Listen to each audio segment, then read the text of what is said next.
Wide Web at www.gbn.gd or via our Facebook page or our YouTube channel. Good morning and welcome to another episode of the Mid-Morning Buzz. Your boy JC and Graphic Sounds locking it along here with you. And we want to say good morning as we do normally on a Tuesday. We welcome the members of the Royal Grenadier Police Force. This morning, joining me is a member of the Prosecution Department, and that is Corporal Bing Joseph. And it's interesting, I know some of you hear Prosecution Department, you're thinking prosecution. Yeah, I know. We ain't talking about locking up nobody this morning. Maybe you probably might be just wrong. It's always good to know what happens.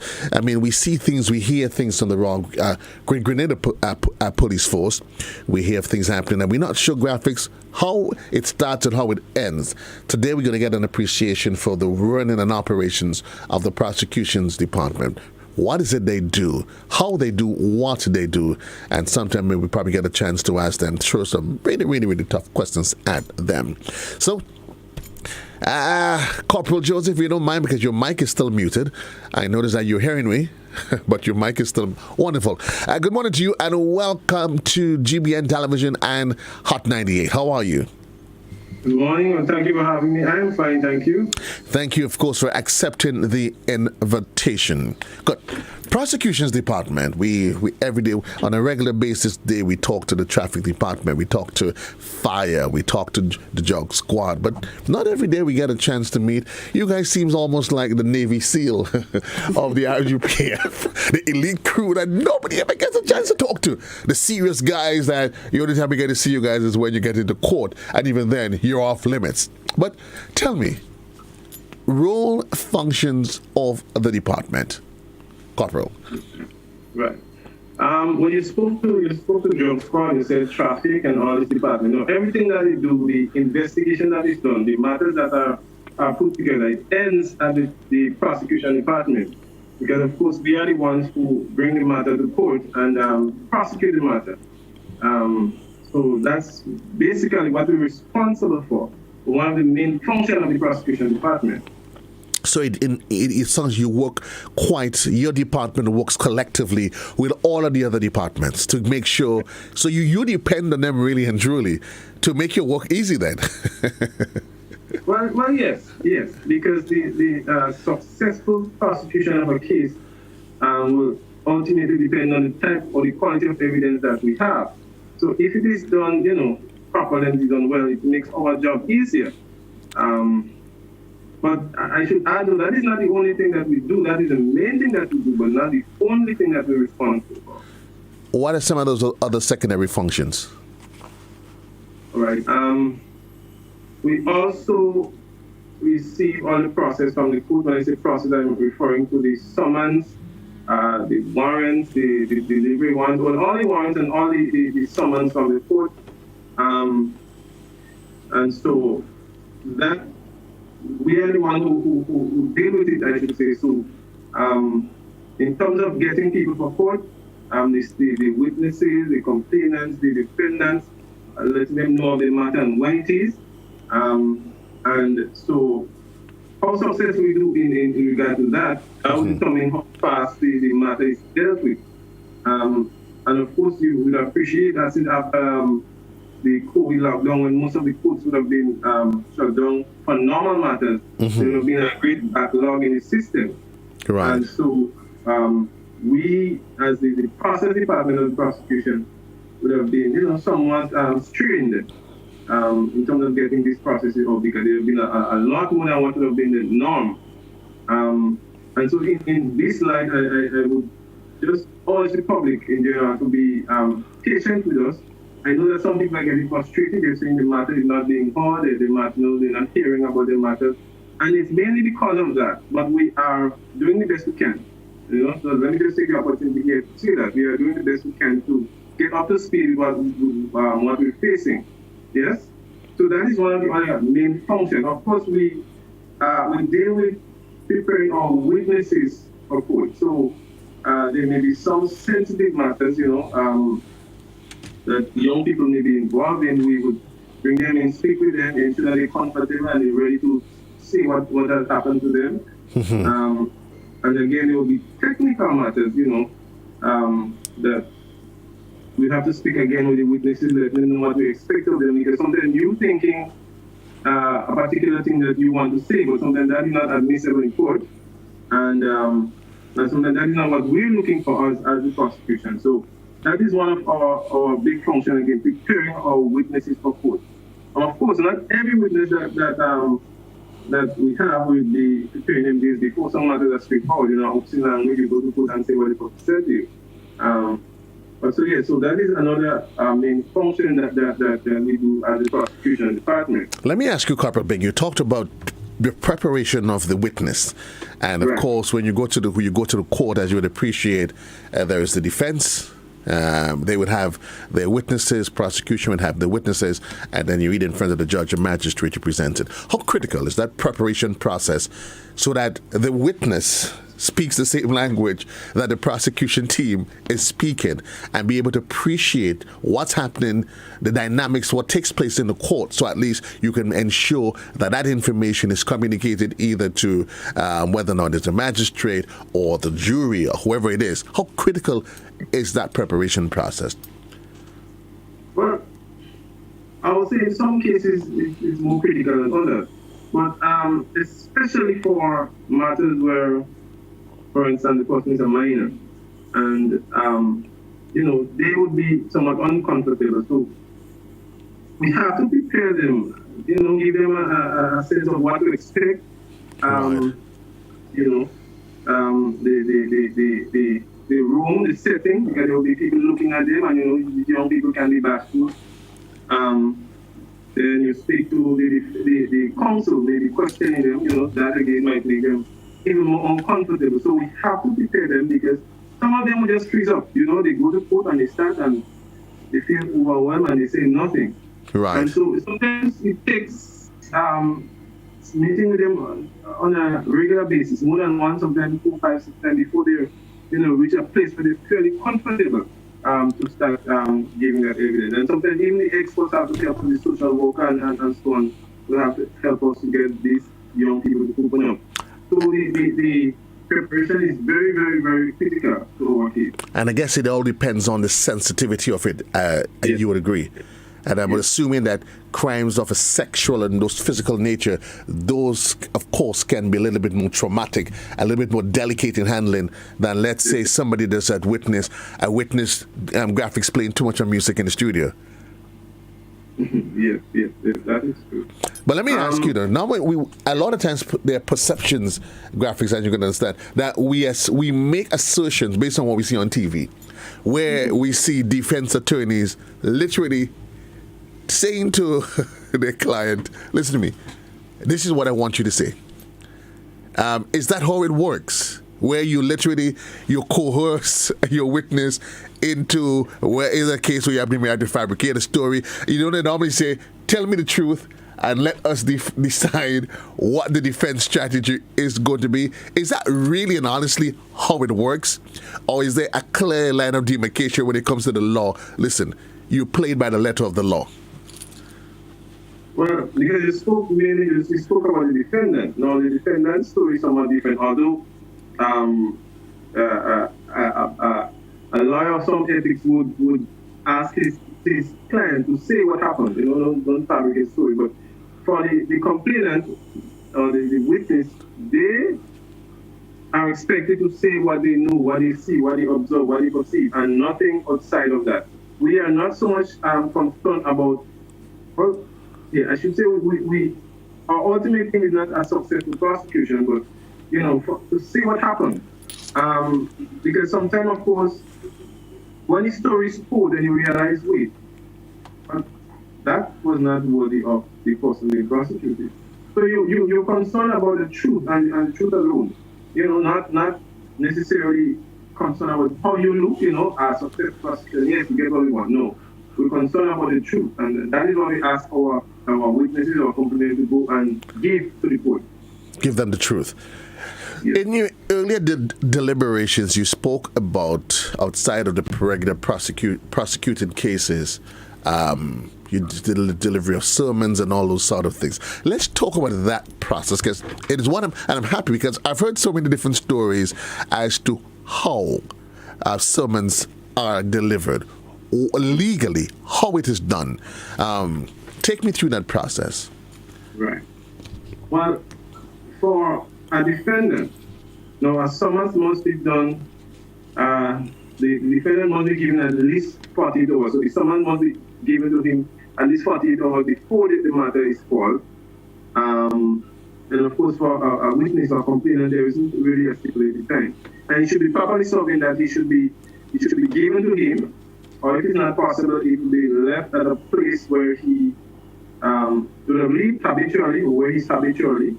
And what else can I say about And when that? you say given to him, it has to be physically placed on him. Because I've heard a lot of stories about whether or not police officers said, "Boy, hold that, throw that," because you may come to me and say, "Joe, I have the servants for you," and I might decide, you know what, me ain't taking that, forget that, me ain't want that.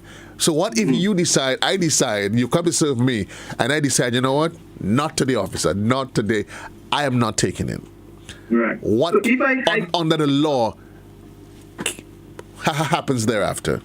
Right. So if I come to you, give you a summons, and you refuse it, for example, I give it to you, you don't want to take it, I tell you what's up, but you don't want to take it, it falls to the floor, then I can charge you for littering as well.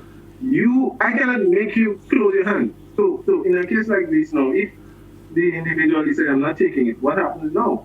Do we go to the court and say, "Well, we were not able to solve it because he did not take it"? Your responsibility as the individual is to take that summons. We cannot force you, but if you choose not to, for example, we can go back to the court and say, "Hey, this man is not cooperating." So then the court can issue us, for example, a bench warrant to arrest man, bring him to court. So you see? But when we issue that summons, give you that summons, if you let it fall to the court, that is a matter for you.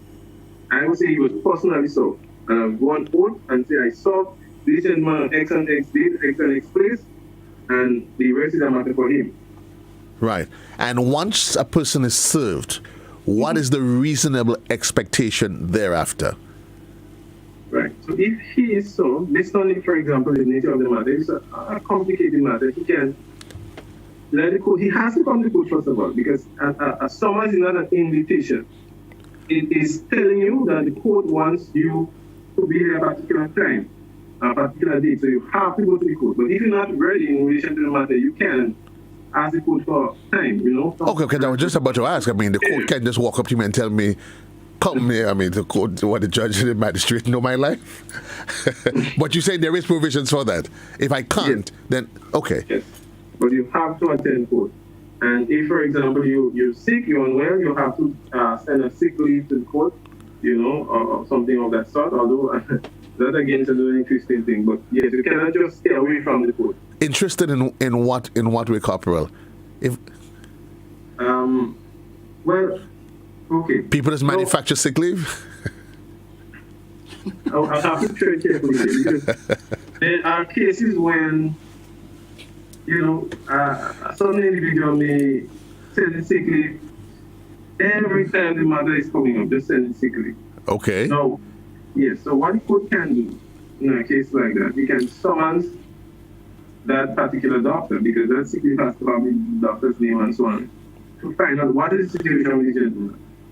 Is it a case where he's sick, his sickness is of a nature that he cannot come to court, or is it a case where his hand is injured? He cannot work, but he can come to court because, of course, you're not using your hand in court so much. Right. So, in a case like that, then after the court does its inquiry, then the court can decide what happens next. So that's why I say what I said. Okay. And I'm assuming, and that would be for speculative reasons. If you have reasonable cause to believe that maybe that person, for some reason, once, twice, three times, every time they're on sick leave. Okay, fair enough.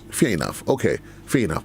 I've heard of cases. Only recently, a friend of mine said to me, "Boy, X, Y, and Z happened, and I never received a summons." And the court went ahead and do what they had to do. Is that possible? He said they said that they couldn't find him. Well, if that person, in terms of lawfully speaking, if that person was not found, and I'm assuming that the defendant, that's the person that the complaint was made against. Mm-hmm. If that person was not found, then the matter ought not go ahead without that person being aware, at least, of the matter.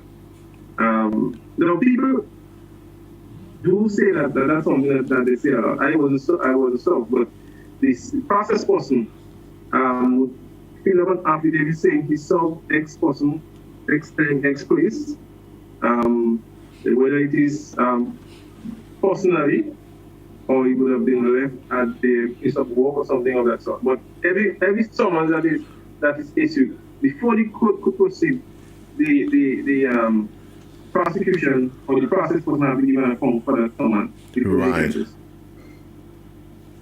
What if an officer of the court fabricates a story? So Graphics is Corporal Graphics, and he say he served JC. Corporal Joseph, me know nothing about that. I ain't hear, I ain't see it nowhere. But he, for some reason, because he may be some part of what you might say a bigger conspiracy. And I mean, the reality, it happens. And we're not saying in the corners that doesn't happen, but we know life as it is. People may find themselves on the others making decisions for a lot of reasons that you and I may not seem practical. How does a court deal with that? Well, the law anticipates that, and there are provisions for that. In fact, actually, I can't find right now that speaks to you. Could be if that person goes and says falsely that he saw someone who did not so, he can spend up to 3 months in prison for that. That little bit? So the law has anticipated that and has things in place to deal with that. Right. Okay. Mm-hmm. So the law seeks to protect itself just the same. So we've talked about delivering sermons and all of those sort of things. Witnesses. Let's talk about witness. An incident happens, and I am called upon to be a witness. Mm-hmm. Somebody say that I see them hit Graphics. Corporal, I ain't see, I ain't hear, I ain't know. I was in the room, but I ain't see, I ain't hear anything, I ain't know. How does the law deal with that?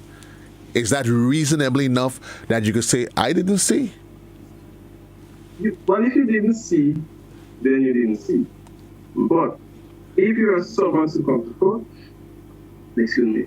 you have to come to court. If the court tells you to come on a particular day, then you need to come. So if you come, and whether it's to the prosecution or you're going to stand and say, well, Your Honor, on that day I didn't see anything, I cannot assist the court, then fine. But do not take on your own volition and stay away from the court. Now, that will make things complicated. Even though you're a witness, you can be, the court can send a bench warrant or we call it an arrest warrant and bring you to give you a version. And just picture this. Now, Thursday coming, yes, would be effectively the last day of this week, the work week. So if that bench only sends out for you and the summons man picks you up on Thursday evening, now you appreciate court would be open again till Tuesday. So you could stay in custody for about 4 days, only because you refuse to come to the court and say, well, no, I didn't see anything. So I just say that to say it's important that when you summons, you come and say what you see, or you tell the court what you did not see. Don't just stay away. And I guess so too, the courts, it makes provisions for individuals that would probably provide inaccurate testimony as well. What's the penalty for that? Yes. Fortunately, everybody take an oath and say something that you know to be false. Then yes, you can be prosecuted for that. Yes, court anticipates, or the system anticipates all that. You are part of the prosecution, and time runs so quickly, and especially conversations like this, it gets really, we get taken up into it. Half an hour is never enough. But I'm hoping we can get into the for series. So we go to the court. There's the prosecution, there's the defense, there's witness. Depending on the nature of the crime, there is jury. I'm not sure if you're qualified enough to talk about that, or you have reasonable information. The whole question of jury selection, role, functions of the jury. Okay.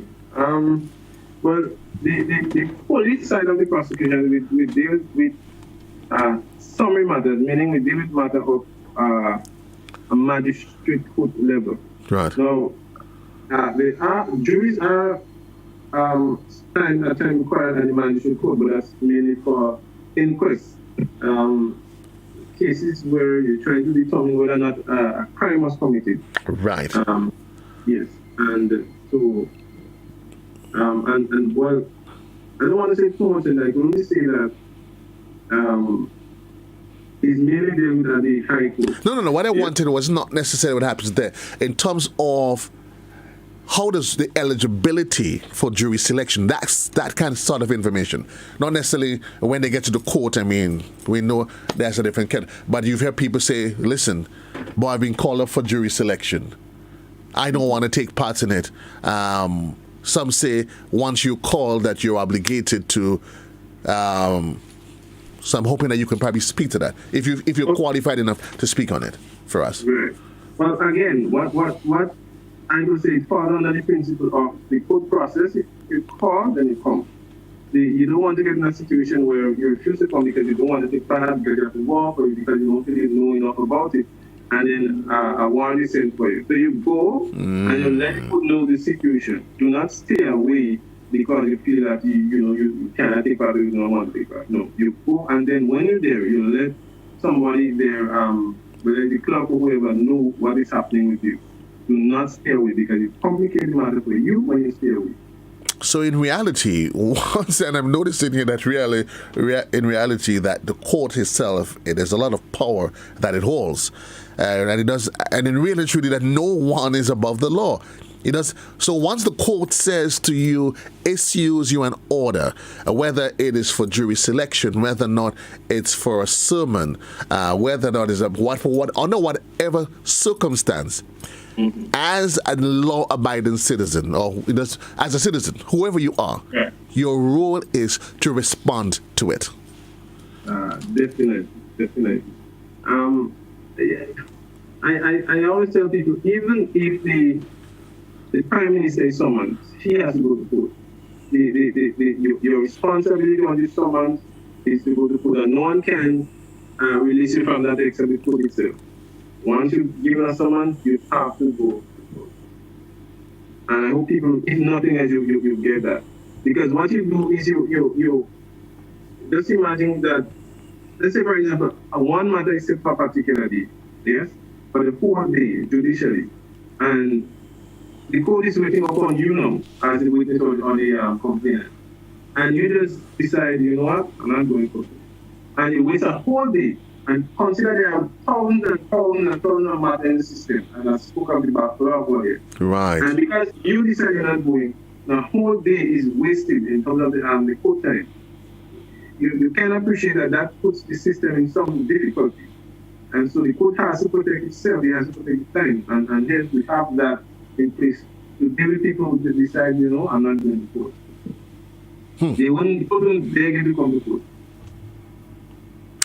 The courts, they would not beg you, but of course the generally and the appreciation is that once you issued, once you called, once you summoned, for whatever reason, witness, whatever, your responsibility is that you attend to the court. You then attend and then you make your case before the court as to why you can or cannot accede. Right. As you said, it's not a request. It's an order.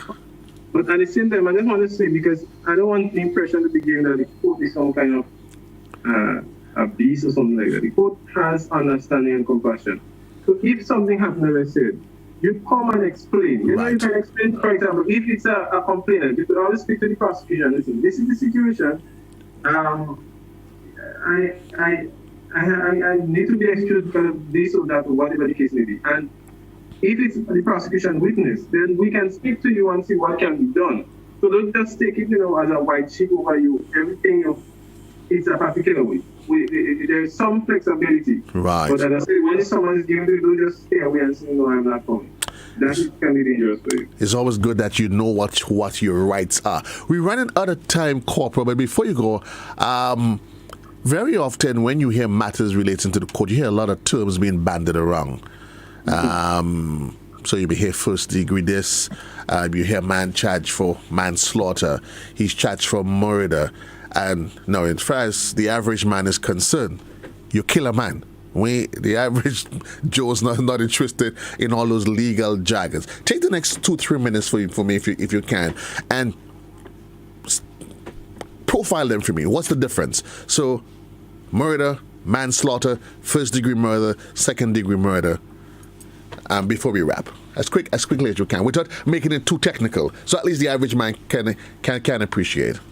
Right. I realize almost all the time I want to speak on bail, but let me see if I can summarize that in the short. Oh, well, hold on. Leave that alone. Leave that alone. Let's talk about the bail. I'll bail you out now. This is your bailout. I bail you out. Let's talk about bail. As I said, I could speak on that, but I realize time is short. But with respect to bail, because I know that some people have difficulty, some complaining. Something may happen and the prosecution does not, for example, ask the magistrate to remand people. In their mind, they might find it's so severe that the person should be remanded. But I just want to remind the public that everyone has a right to bail, except for cases of murder and treason and sort of matters. You are presumed innocent until proven guilty. So although a serious allegation is made, it does not necessarily guarantee that the person will not be given bail. No. Grounds that it will not be, most likely the court would not grant a bail, most likely, because of course discretion, are cases where if the person is a flight risk, in other words, if the person goes on bail, there's every likelihood that he would leave the state, right? Or cases where the person, if granted bail, will continue to commit that offense. If for example, you chopped up some individual and there's every evidence that you're so angry that once you get out, you're going to continue to try to kill that person, then you have to protect that person. Cases where if it is evident that if that person is released on bail, the nature of the matter is so severe that they are going to, as I said before, going to leave, then when you think about it, then you have to ask the court to remind that person. But most times, in most cases, and I want people to understand that, most cases, no matter what the case may be, it is highly likely that person be given bail. Bail is not a form of punishment, but bail is just to ensure that you are aware of the date of the matter, so when the matter calls, you can come to answer your charge. It is not for you to be punished before the matter is called. How does bail work, and exactly what is a bail? What exactly? How do you bail somebody? What's the process? Okay, right. So, an offense is committed. You are arrested by the police, and before you can be released to await your matter, you are somebody takes you into the care, into the custody, and responsible for it to ensure that you come to court. That's a surety. So that they are responsible for reminding you to the court date and so on and so forth. And there's also something called cash bail. So you have to attend court a particular day, right? You cannot secure, for example, a surety. Surety meaning someone who will take your bail for you. So the court will say, right, cash bail $10,000. So you pay that $10,000. So if you refuse to come to court that day, the court will eventually take that money because they cannot find you refuse to come. Now, for the person who takes that person's bail, the surety, if, for example, the person is placed on bail in the sum of $10,000 and that person does not swan, you as the surety cannot find that person, cannot bring him to court. The court will call upon you to pay that $10,000 that you said you would pay if that person fails to come to court. Okay. And you see, you appreciate the difficulty that you will place yourself in. So it's a serious thing. I just want to say, it's a serious thing. When you're taking someone's bail, ensure that you're able to control that person, or at least you have enough influence to bring that person to court, or else you could put yourself in serious trouble. So the idea of the bail is not necessarily me coming and having to find that $2,000 to give to the court right there and then. No. We much people have that person, so your responsibility is okay. Come to court. Okay. Because there are cases where if you refuse, or if the person refuses to come to court, then you have to pay that money or pad you up. After you pay that money and that person is found, they still can be prosecuted even though you have paid that sum. So we much prefer have that person that have your money.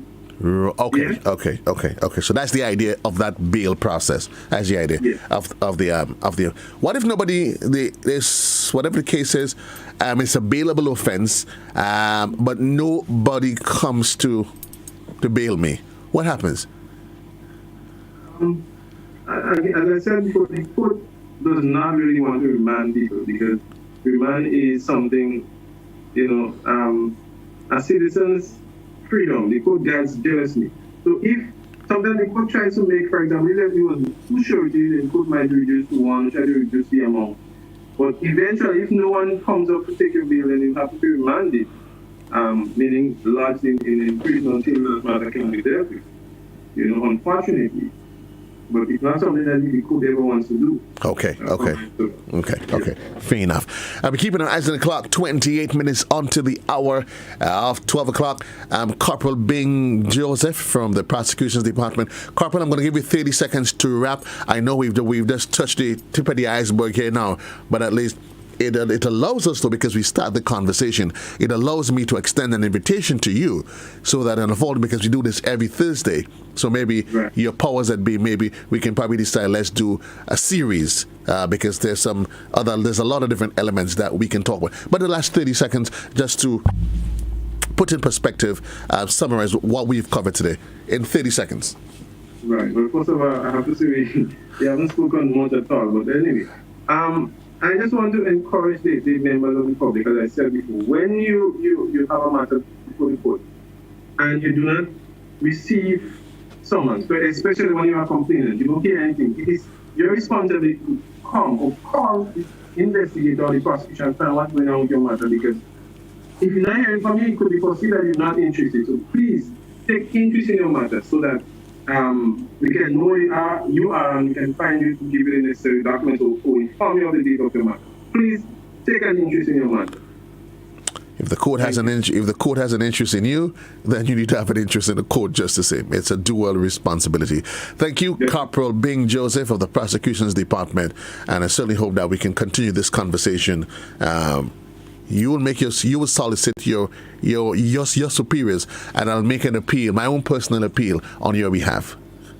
Thank you for having me. All the best to you. 25 minutes on to the hour. It's the South of Hot 98. Your boy JC here with you, the mid-morning buzz. We take a quick commercial break. When we come back, we link up with Cami instead of Real Value IGA. There's always something popping, something cooking. I wonder what's the product of the week today. We'll find out when we return.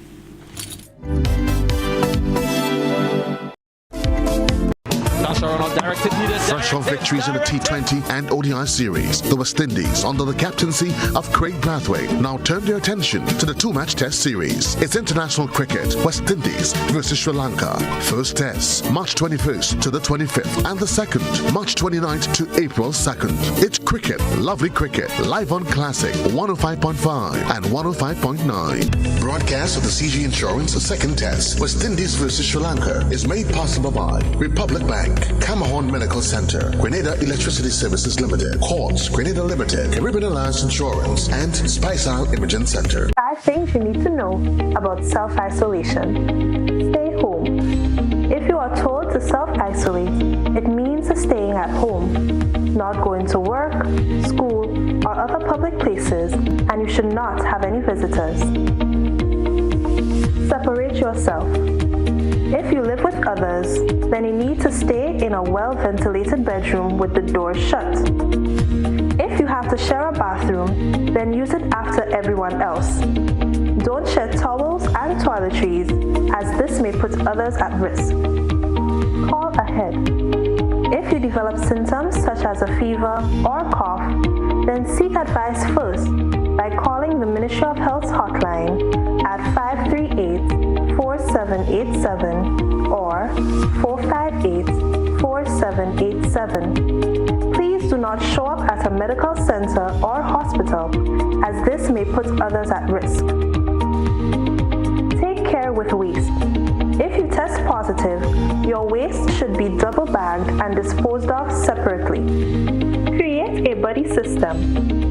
If you live on your own, you can plan with friends and family to check in with each other and run essential errands if one becomes sick. Once sick, they should leave groceries on the doorstep. why it's important. COVID-19 causes a mild illness for 4 out of 5 persons. Self-isolating will help protect the older generation and those who may have underlying health problems from getting infected.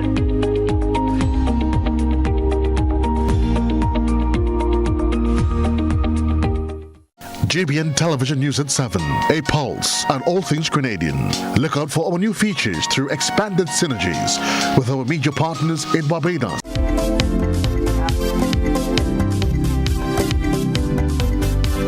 To save you that headache, we go straight to my wonderful friend, Cam inside of Real Value IGA. Good morning, Cams. What's poppin'? Good morning. How are you today? I am wonderful, alive and well. I shop at Real Value, and I do all of that at the online store.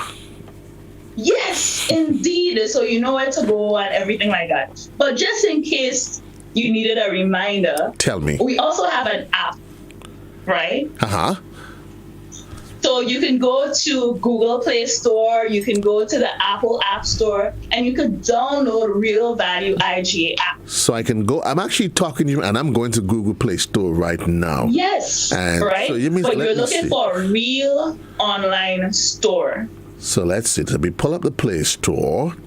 I'm doing this. Graphics, how you spell play again? PLAY? Right. So I go Play Wait. Store. Wait, okay, all right. And Joseph, I'm going Joseph, to. Yes. Joseph, you already have Play Store downloaded. You don't need to look for Play Store. No. You see, but you don't understand the amount of apps I have on my screen. So search for it. I normally have to do a search. I have 1 million apps on my phone. And not like you, you know, you don't just use your phone for one thing. I'm a busy man. So, Well, you sound like if you know what's on my phone. okay, then. Don't want me to start disclosing those things. So I go to Google Play Store, and what do I look for? Okay, so Real Online Store. Real Graphics, you find that? Real. Online. And you see the logo Real Value IGA pop up. Okay, I ain't seen Real Online. Yeah, I see it already. You see? Graphics, you see it already? Yeah. Hey, Graphics find it already, we. Graphics are making joke at all. Real Online Store. And I get it here. Okay, we got it. Yippee-ki-yay. So go to install my app one Yes. time. So tell me about the app. Okay, so with the app, you get instant access to everything. So with that app, whereas on the online store, you have to go searching and stuff, with the app store, you can actually scan items in your pantry or in your fridge or in your kitchen or wherever items are that you have, and you can scan them. And once you scan it, it populates and it's added to your list, Okay. right? I like that. So there's no need for you to be writing down your grocery list all the time, unless, if we're out of stock on the item may not populate, but, you could always have an dialogue with our WhatsApp coordinator, because remember, we try to do things a little bit more differently. We try to cater to our customers and things like that. But that's one great aspect of the online store app. You have the ability to scan and everything is added to your list. And of course, once you do that, persons must be aware of the fact that you download, you install. It asks you to create an account, though. Yes. Or you can log in as a if you don't guest. have an account, yes, you can log in as a guest. But when you're finished with your shopping and things like that, you will have to sign up with the store. So just so everything can go through, all the processes can. You'll have to put in your telephone number, your location, your payment information. So yes, while you can log in as a guest to see the products and stuff, if you actually want to make an order and check out, you will have to sign up. Okay. It also asks you location, for permission for your location and permission for your camera, because if you want to scan an item, we need your camera permission. Right. Why it needs my location, though? You want to come and drop my groceries to me? Is that for the purpose of you dropping my groceries? You know exactly where I'm at? No, which makes It's just a lot of sense, you know. of the app. No, because the reason why I ask you though, because I know there's one of those local food delivery services that when you go online, they ask you it engages your GPS, your online location, so they know exactly where you are. So they're not guessing where you are.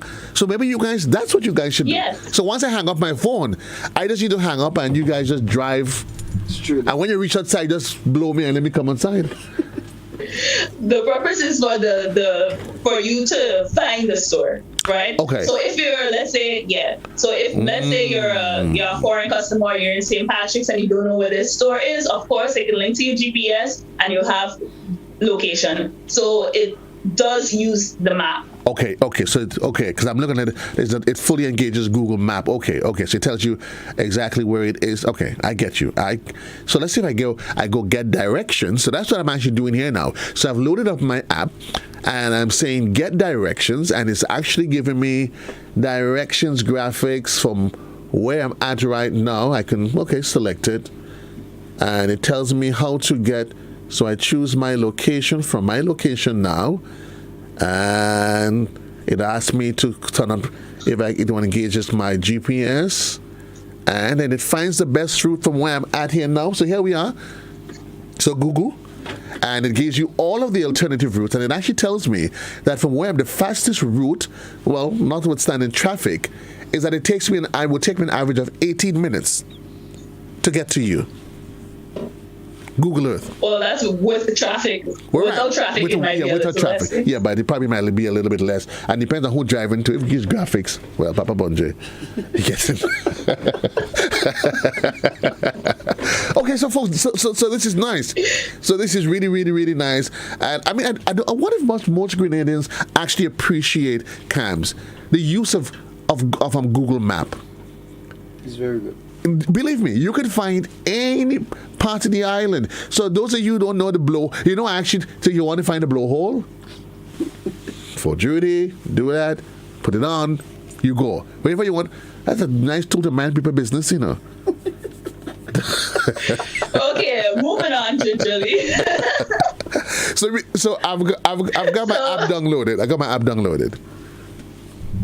And you can start shopping right away. Well, if you're a guest, as I said, you can sign in as a guest. But if you want, your delivery option, if you want your pickup options, if you want to check out your groceries, you will have to sign up. A lot of people I know have already created an account. You could go to your phone browser and type in realvalueiga.com. But this one is it makes it easier. You don't have to go into your browser anymore. You don't have to open it up. You can just go straight to the app and start shopping right away. And as I said, in the bottom there, you can see the scan document where you just put it over the barcode and it reads the barcodes of the items in your pantry or wherever it is that you are. I'm liking the sound of that. I'm liking the sound of that. So folks, it is okay, not just okay to have the online, to go shop online, but no, you take it a step further. Literally, you're embracing the technology at its fullest. And this, Cami, it speaks to the evolution and the direction in which Real Value it's going. Is you embracing technology to its fullest. Yes, to its fullest. It's all really about convenience right now. Because we know COVID-19 has really impacted a lot of people. And you don't want a lot of guesswork anymore. You don't want to have to take your time to run here, run there, run everywhere. Right. So Real Value is trying as much as possible so you can have sort of like a one-stop shop thing. You don't have to really think too hard about certain things anymore. You don't have to think too hard about, what I want again. You could just open your pantry with the app. You could scan your stuff, and right there, it just goes directly to your shopping list, right? And then you check it out once you want it, once you found it, and then that's it. And so you don't have no need to get pen and paper, write down everything. And then if you forget the list home, you're like, oh gosh, I forget the list home and stuff like that. So it kind of takes out a lot of the guesswork.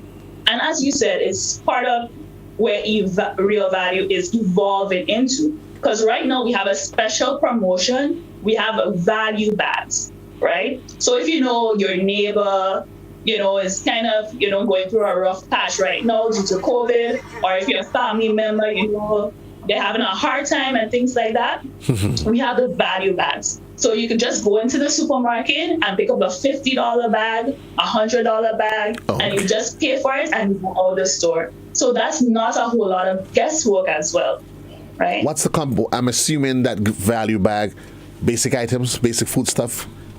In it? Yes, so basic items. So the $100 bag, it has cereal in it, there's milk there, there's some sardines, there's mackerel, there's rice, there's sugar, there's flour, basic items, some cricks, corned beef, luncheon meat, things like that. So basic items that are in the bag. The smaller one may have just a little different stuff. The bigger one for sure has things like saltfish and things like that, right? And as I said, it's just about making life a bit easier, help somebody in need. Right now, I know a lot of people who are kind of struggling with their lives right now. This might just be, a little good deed that you do. And I'm agreeing 100%. And I'm thinking fast forward because, while it's not foremost in most people's mind, we're in March, April around the corner. Then comes June. There's the start of the 2021 Hurricane Atlantic season. Exactly. And I'm seeing, so where real value is taking us. So in the case of an emergency, or maybe just a weekend, like Graphics living in a batchy life and thing, he don't really want to make a big shop this weekend. You can go and call that a batchy pack. Just so that's going to be a new name for it, a batchy pack. Go down there and pick up a batchy pack for me, eh? That's a Graphics planning, But yeah.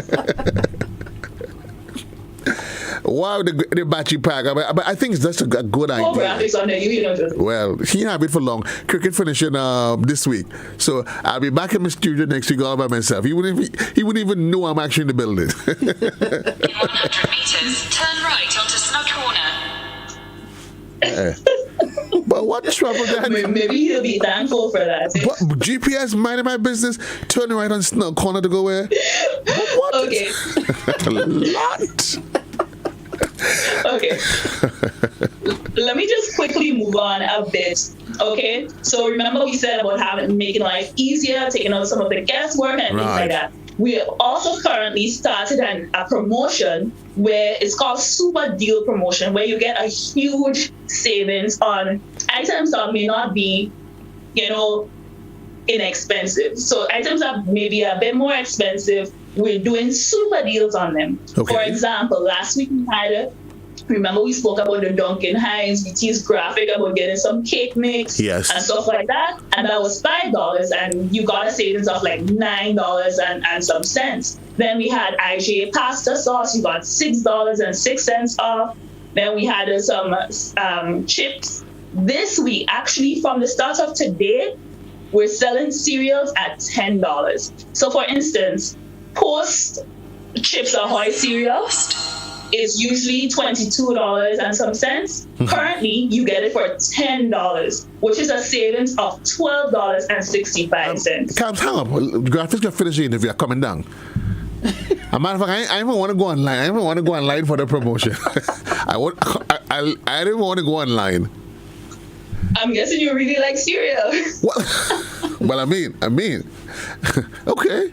Yes. So we have 6 different cereals. We have Post Chips Ahoy, we have Reese's Puffs cereal, we have Post Oreos, that's Smart Honey Nut O's, we have Kellogg's Corn Flakes, Kellogg's Frosted Flakes, and right now on that special deal, that super deals, mega deal, we have it for $10. So right now you can save $12.65, you can save $17.60. If you have kids, now's a great time for you to get breakfast cereal for them. Oh, stock up as though there's no tomorrow.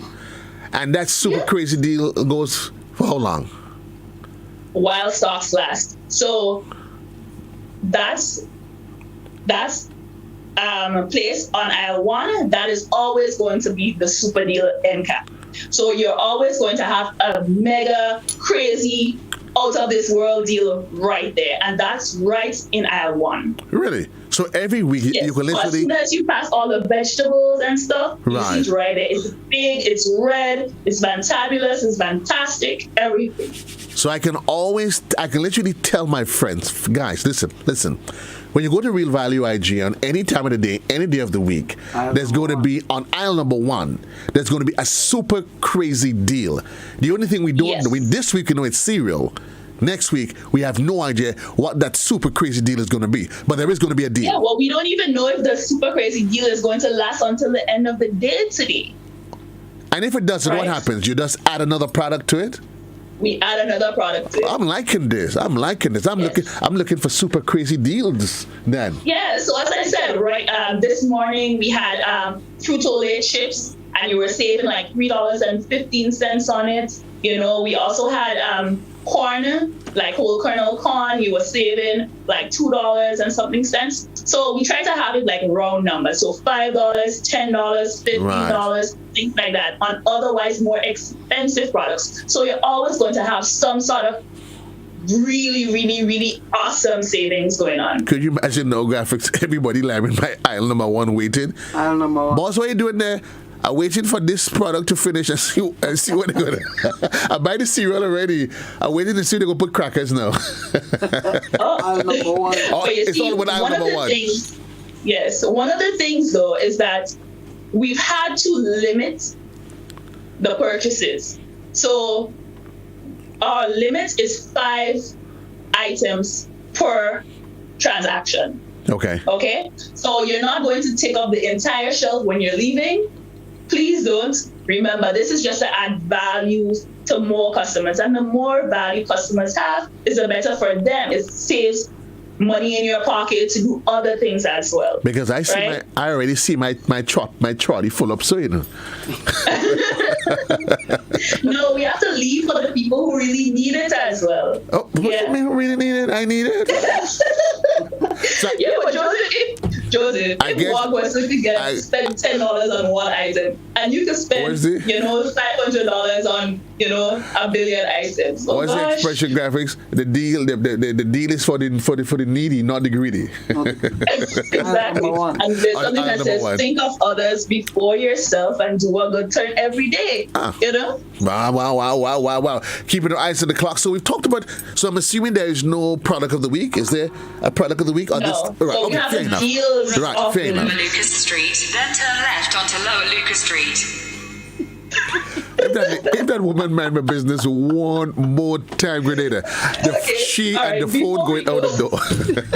Before we go, let me quickly go through our farmers list. Okay, so this week we're looking for cantaloupe, bell peppers, beets, honeydew, cauliflower, watermelon, avocado, seasoning peppers, mandarin, sapodilla, mangoes. All right. Again, the products of the produce of the week that we're looking for: mangoes, sapodilla, mandarin, seasoning peppers, avocado, watermelon, cauliflower, honeydew, beets, bell peppers, and cantaloupe. We're also requesting that if you rear animals, if you have any livestock, cattle, you could always call the number. The number is 405-4405. We would like to purchase cattle at this moment as well. Graphics, get into the livestock business. Because there is. I know it was a lot of information today. No, that's fine. There's always something exciting. It's exciting information, and that's what is needed. Before we go though, what's happening by the, not the deli, by the, how do you call it again? Hot foods. By hot foods. What's it? Okay, we have food. There's a lot of food. We have food. There's a lot of food. We have fish. We have beef. We have mutton, curry, steamed fish. We have rice. We have steamed vegetables. We have an amalgamation of rice. And while she's at that, rice. We start singing. We having ravioli, beef. It's what's for dinner. Whoa! Somebody has certainly watched too much of television in their lifetime. Thanks a lot, Cams. Again, reminding you folks, call Real Value 439-2121. Don't forget to download the app. Go to the Play Store. Real Online. That's Real what it is. online store. Real online store. Download the app and be careful about that GPS navigator. Believe me, she just all up in my coffee right now. Yeah, she just there. I'll sort her out though. Thanks a lot, Cams. All the best to you, my dear.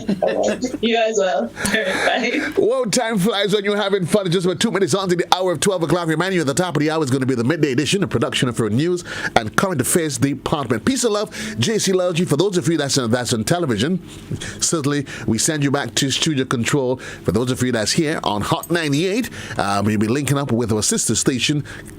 Yeah, classic 105.5 for the luncheon edition. It comes up in just a bit. Peace and love. JC loves you. It's all back to the man. Graphic Songs. I'm out of here.